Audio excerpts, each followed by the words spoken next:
To the average American, they have no idea of what really happens in the system and how the system operates.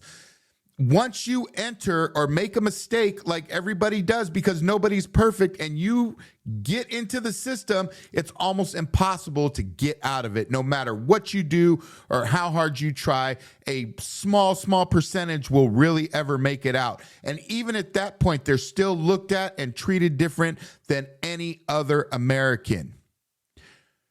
I'm going to explain to you how it works, and I'm going to explain to you how they trap you in. I'm Mr. Big OG. This is the American Youth Show.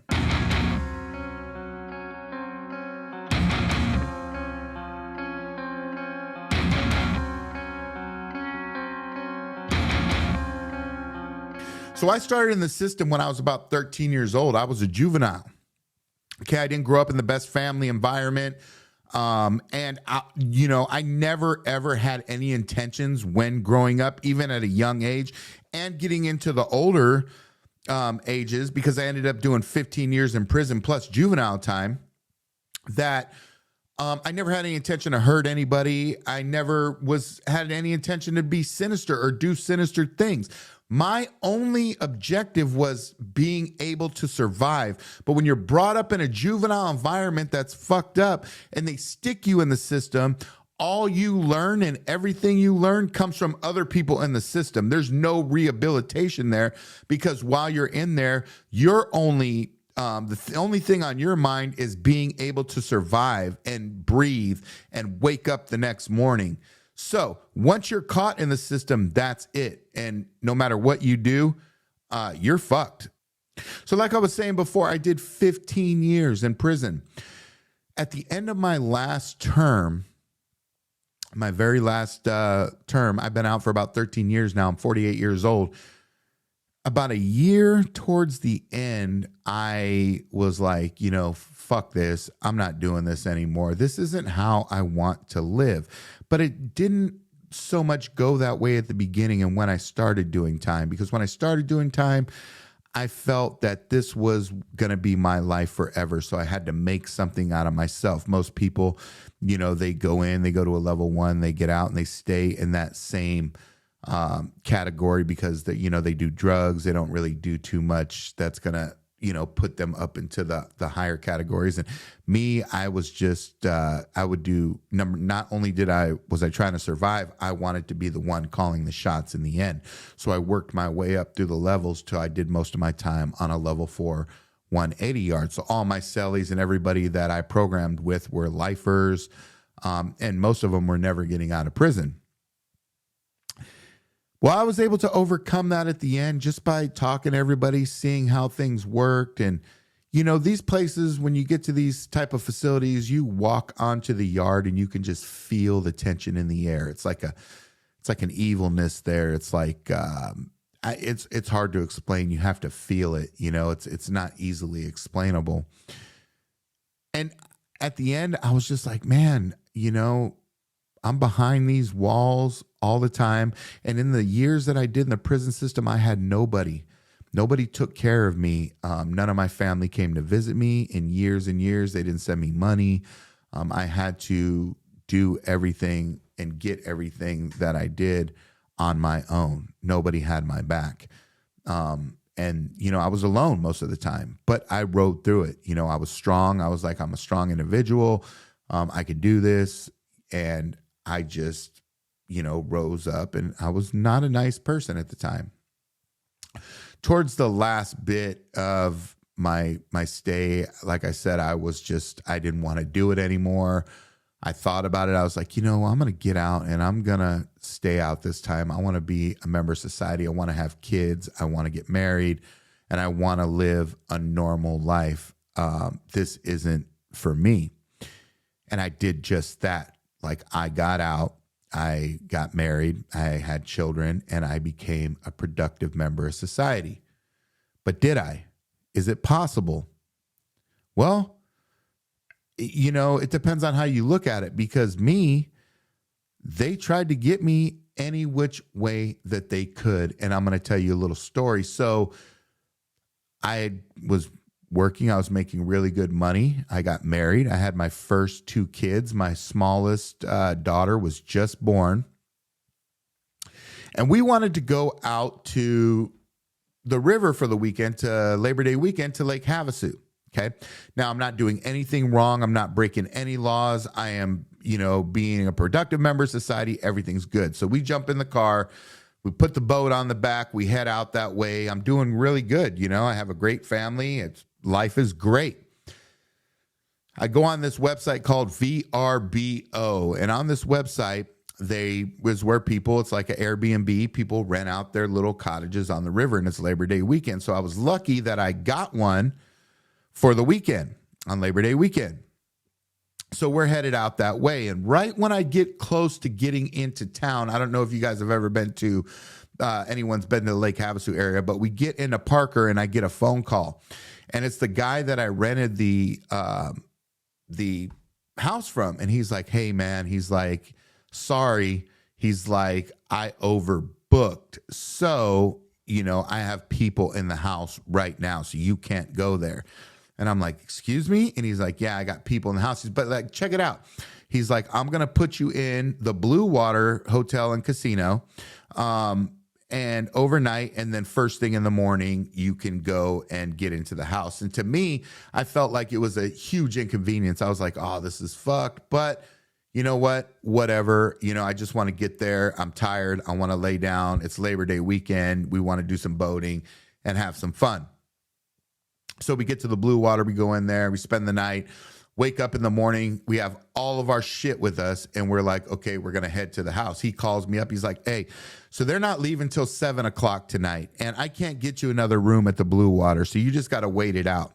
So here we are, all of us, with all of our luggage on Labor Day weekend, and if you guys know this area, it is packed, and it's hot, and nowhere to go. All the hotels are booked. Everything's booked. So we have to sit in our cars. We can't even enjoy anything.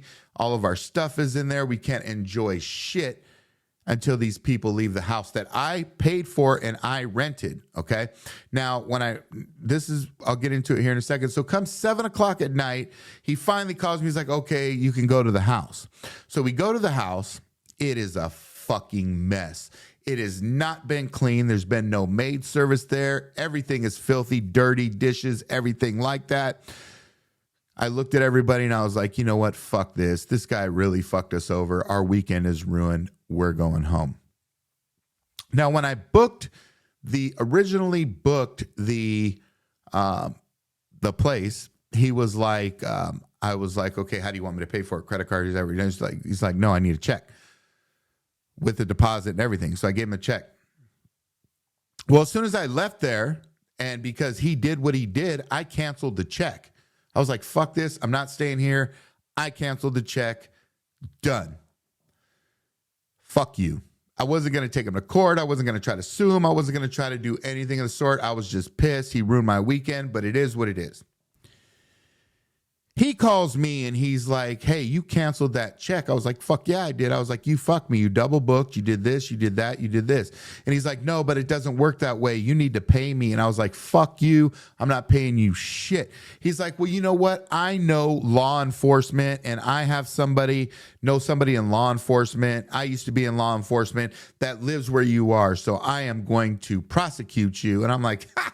For what, dude? Like, you fucked me over. I canceled the check. So I'm going about my business. 2 weeks later, I'm sitting there and in my house, I get a knock on the door and it's this detective from Paris, California. He comes into my house and he's like, hey, can I talk to you? And I was like, sure.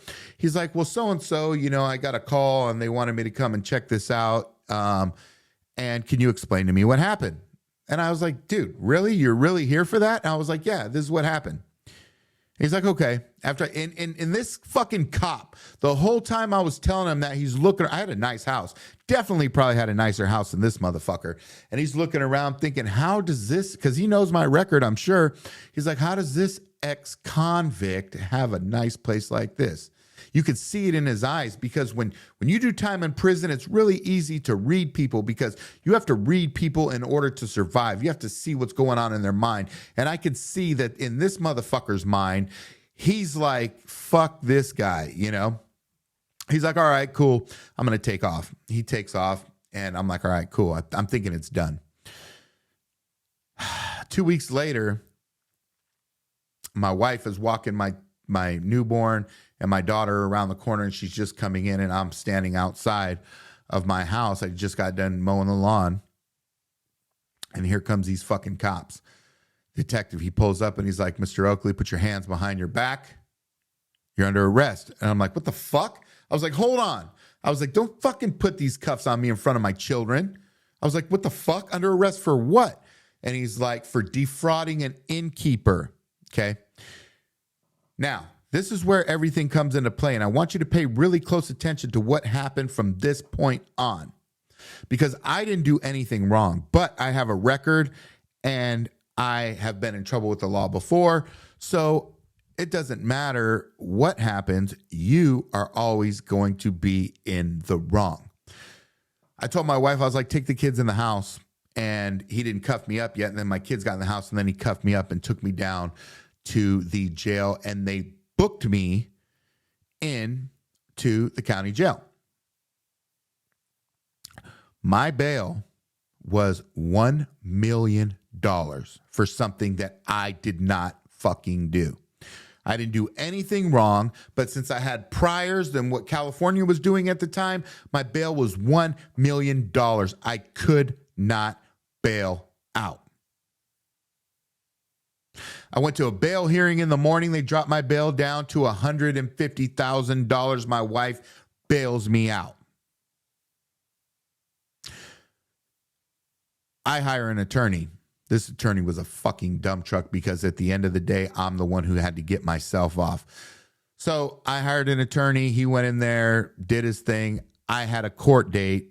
Okay. I had a traffic ticket that I had to go to court with. So I bailed out with Aladdin bail bonds, okay, for $100,000. I paid them $10,000, right, on the bail. Cash, okay, $10,000. I go to a court date where I got a traffic ticket that I had a failure to appear on. I got it way in the desert. I spaced out on it anyway. I get there, and I had a really high bail there. And then when I'm sitting there going to court for the traffic ticket, Aladdin bail bondsman creeps in there. He's like, hey, you know, we want to withdraw his bail because they found out that I supposedly had a criminal record. So they withdrew my bail, and I got locked up again. But they kept that $10,000.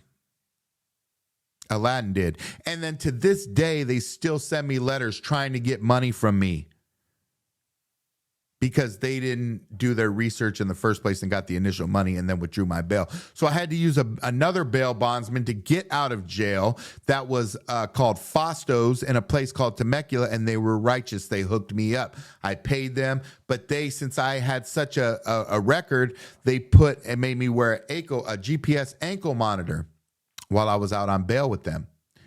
But I did, and it was embarrassing, because I had changed my whole life around to where everybody that I hung out with and all my acquaintances were not the same as I was growing up. And I never tried to be something that I'm not, but I just went about my life in a different, in a different way. I was a responsible person. I was a father. I had stuff that I had to take care of. I had responsibilities, and I completely changed the type of people that I hung around with. So these people, I have this ankle bracelet that I had to hide from them all the time because none of them knew what was going on. My lawyer was a dump truck. He's like, yeah, it looks like you're going to do like 4 to 5 years for this, but you could get 10, so you should take the deal. This is how the system traps you, because they always want you to take a deal, whether you did it or not. They throw these things of what you could get in your face, so you sign for a deal, even though you know you didn't do anything wrong. And I wasn't going to fucking have it this time. No fucking way. I was going to take this to the box if I had to. So I went home and I did all this fucking research, and I pulled up everything. And the thing was they tried to say, before doing any research, they're like, when you wrote that check to this guy, did you have the money in your bank account to cover it? Well, man, I think the check was $1,500. And at the time I had like $80,000 in my bank account. And that's what they tried to do. But they didn't do their research before then. They just charged me.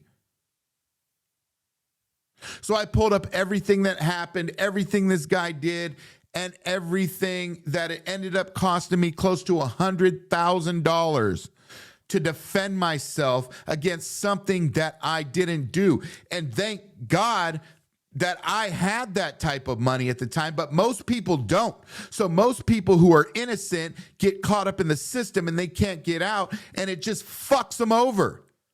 Because they don't have money like that. You know, I was doing good at the time, so I was able to pay and get out of jail and do my own research and defend myself. But the majority of Americans that get caught up in this bullshit system, they don't get the chance to do that. They can't. They're stuck in there. They have to take a deal, and they end up in doing time.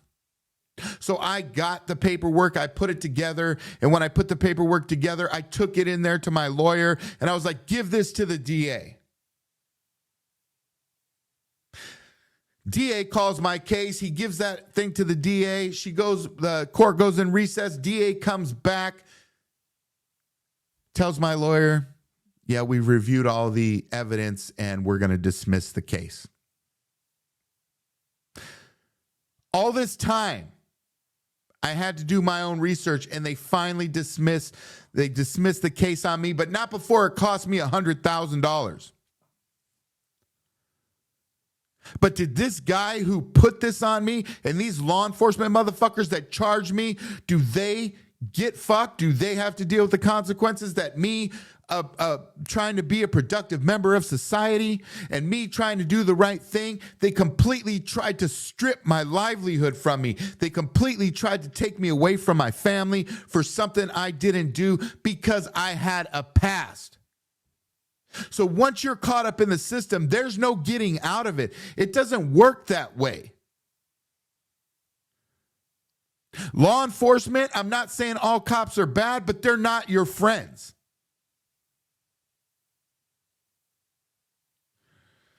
This fucking cop that came here and arrested me for that was a fucking dick. And you could see it all over his smug little fucking face. And I had to deal with it because there was nothing I could do about it. Not all cops are like that. But their thing is to get convictions because they get paid for that. And the system don't care in California or any other state because there's so many people in the system that they don't have the time to really do any research on any individual cases on what happened. They look at the folder, they look at the charge, they give you an offer, and if you don't take it, then you're fucked. And if you do take it, you're fucked. Now, I was able to fight my own case and stay on the streets because, you know, back in the day when I didn't have a job and didn't have any money, I would have had to take the deal. Otherwise, they would have threatened me and gave me something else. Now, I didn't have, at that point, after I spent all that money, I had to start over, and I didn't get to sue this guy who did it to me.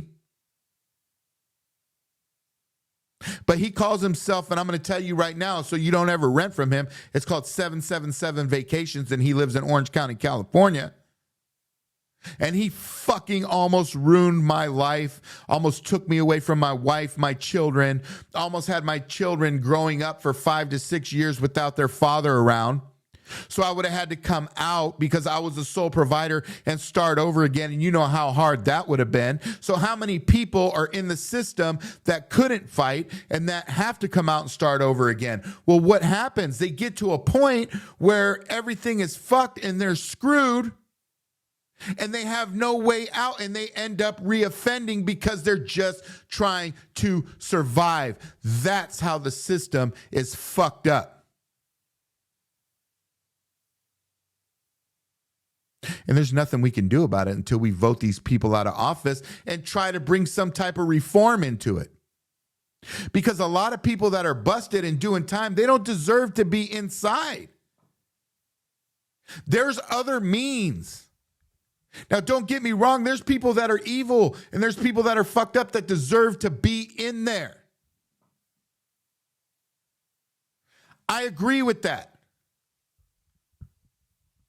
But the system should be designed and used for what it's supposed to be used for, and that is to keep the public safe. Not for these fucking politicians and lawmakers to make money. Because they make money.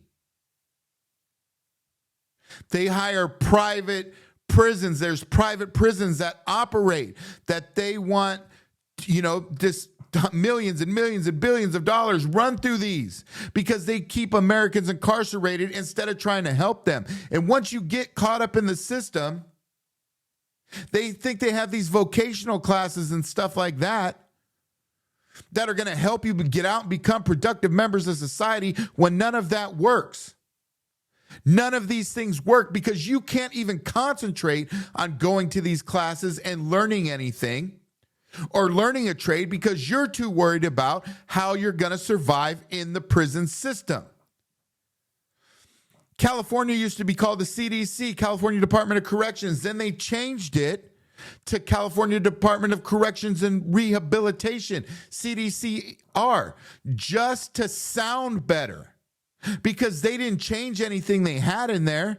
They didn't change any programs. They didn't change the way the prisons are operated. They just wanted to sound better to the public, so the public felt like these people that were getting these minor offenses and breaking the law, they felt that if the public knew that they were going to California Department of Corrections and Rehabilitation, that their taxpayer dollars were going for a good cause and helping people become productive members of society. But that just isn't the case. And it never, ever has been. I've seen so many people get murdered in prison. I've seen so many people get fucked off in prison. I've seen the guards shoot and kill people in prison. And I will get into those stories as we go on this podcast. But I really had to make this episode, because there is no real way out of the system, no matter how good you are or how good of a person that you are. It doesn't work that way, and they will trap you right in. It's sad. I mean, look it up when you get a chance. Look how many Americans are incarcerated. Look, for stupid shit. How many people are going to get incarcerated because of this PPP loan thing? Let me ask you that. So the government used the American people and pushed this PPP loans out there. They used the American people because people were so desperate at the time because they lost their jobs and they couldn't put their businesses forward and move their businesses forward in the right direction, that they were desperate to take care of their family and get these loans without really looking into the fact of how these loans operated and what you can and cannot do with them. People just thought, man, I got to take care of my family. What else am I going to do? I'll deal with the consequences later. And a lot of people are going to prison for that. Now, I believe that the people that got those loans that were truly sinister, that went buying Bentleys and Rolls Royces and rings and jewelry and real estate and all that kind of stuff and blowing the money and taking advantage of other American taxpayers should be punished, because that is wrong. But what about the people that didn't have that intention, that simply made a mistake because they were desperate to take care of their family and they needed to put food in their mouths because the government shut the whole country down? What about them? Because a lot of them are going to be going to prison. And a lot of them had no intentions whatsoever to do any harm. They just wanted to take care of their families. That's it. They thought they were doing the right thing, because what happens in a situation like that is desperation is created. Survival instincts. What am I going to do to survive? How is my family going to survive in this situation? How am I going to put food in my family's mouth? And those times are called desperation and the need to survive. So you do what it is without reading the fine lines. And a lot of Americans were duped in that and made mistakes. They fucked up and made the mistakes because they just wanted to feed their families. And it's pretty sad. But the politicians who created this law, who dumped all this money into the economy, it didn't hurt them whatsoever. Their jobs, when the United States was locked down, their jobs were never at risk. They were allowed to go wherever they wanted.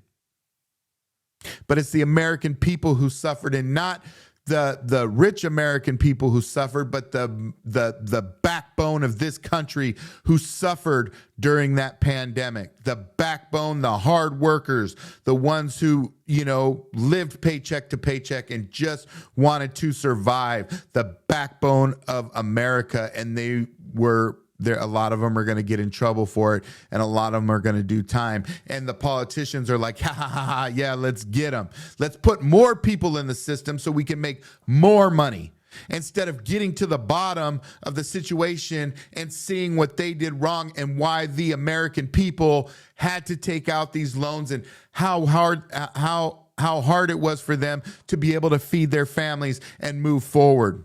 Now, again, the people who went out there and took these things out and that were using them for malicious things like, buying these rich cars, trying to floss their shit. Yeah, they need to be punished. But the American people who were really just trying to do what was right and what in order to survive, they're going to try to lock them all up. And that is a sad situation. People that wanted to move, push their business forward, and people...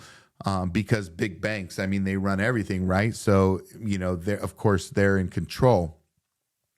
All these companies that came out that forced people and made it so easy for people to get these loans without going over the actual stuff. People make mistakes. People make mistakes, and not everybody should be punished for that. You have to look deeper into it instead of just trying to lock Americans up and lock people up. This is supposed to be a free country, but it's not, because the system will trap you in and you're fucked. This stuff happens every day, and it destroys people's lives. Okay? Because now all these people who are productive members of society are going to get locked up, and they might have to start over. They might lose their jobs. They might lose everything. It's just a sad situation all the way around. But when I'm talking about this, and the reason I'm talking about this is because of survival. Okay. We all have that survival instinct. We're born with it. So people do what it is they got to do to survive. And that's how my whole, prison shit started. I started, just trying to survive, and it just turned into a never ending circle because I was never rehabilitated, nor did they ever try to rehabilitate me. I sat for years in a cell the size of your average bathroom. I did shoot terms in cells for 2 years like that. Imagine being in a cell locked up the size of your bathroom for 2 years, coming out once a week for 30 minutes. To another cell that's twice the size of your bathroom with no windows. You see no sun. That's what it's like. Because it's a revolving door. The system is a revolving door, and they don't want any of us to succeed.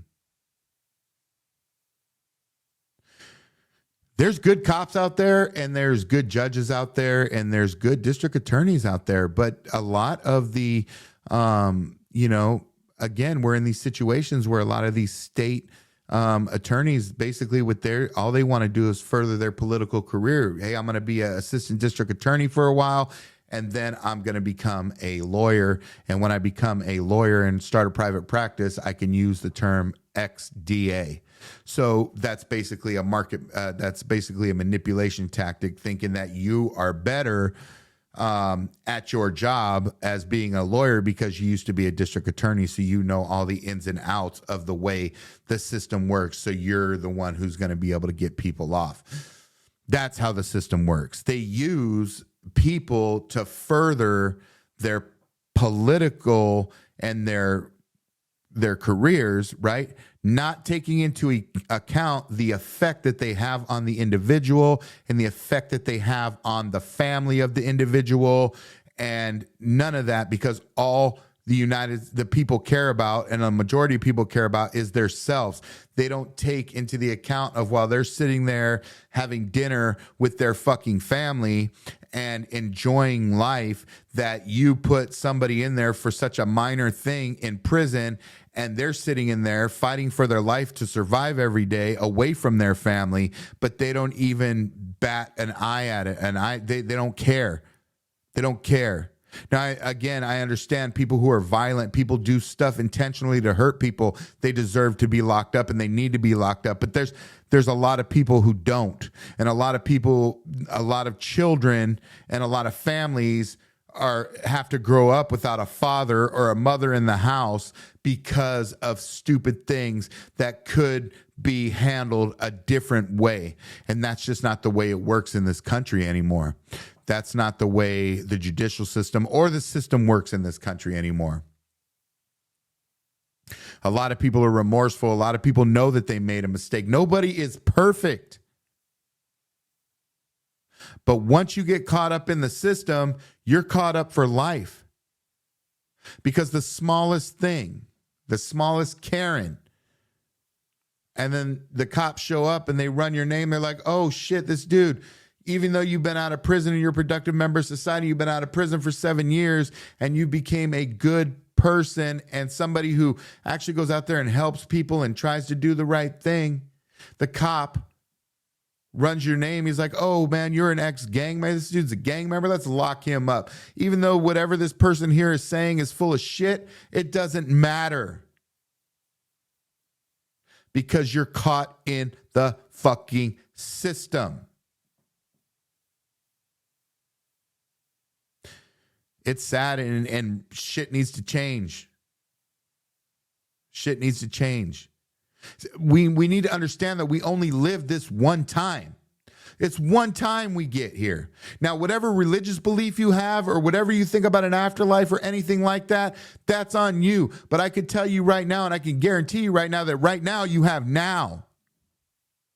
And the years are limited. So to have to go do them in prison away from your family is fucked.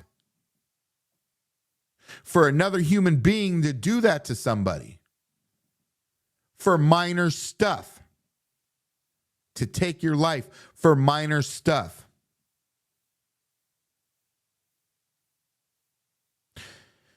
It's just not right. I still to this day, I mean, that $100,000 that it cost me almost took everything from me. And I didn't do anything wrong. He wronged me, but he faces no consequences for it. No consequences whatsoever, and almost destroyed me. My kids almost grew up without their father for years. I almost went back to prison. I could have got killed in there. I mean, who knows?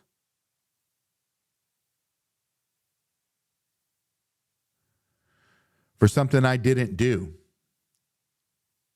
So before you go, if you listen to this whole podcast, before you go and judge another person on small things, think about the consequences that person has to deal with.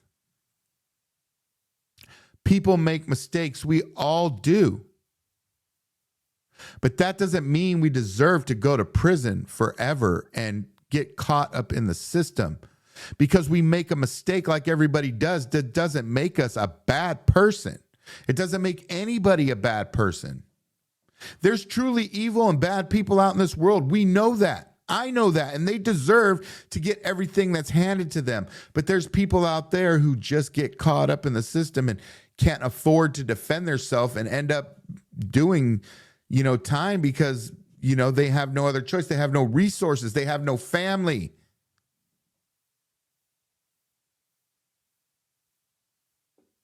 And it's not right. So just think about it for a minute. And next time you hear some type of reform and that things need to be reformed and this is the situation, remember this podcast. Remember how I told you how the system works and it traps individuals in it. We need to come together and unify on this. We need to stop fighting each other. We need to be better to each other. Coming from any profession or any type of person, we need to stop judging other people based on certain things. We need to unify and become friendly, become neighborly, look to your neighbors and look into everything before decisions are made, before you make the wrong decisions, before rash decisions are made on people. Okay? Because we need to fix the system because when people get caught in it, you just can't get out most of the time. I'm Mr. Big OG. This is the American News Show. Thanks for listening.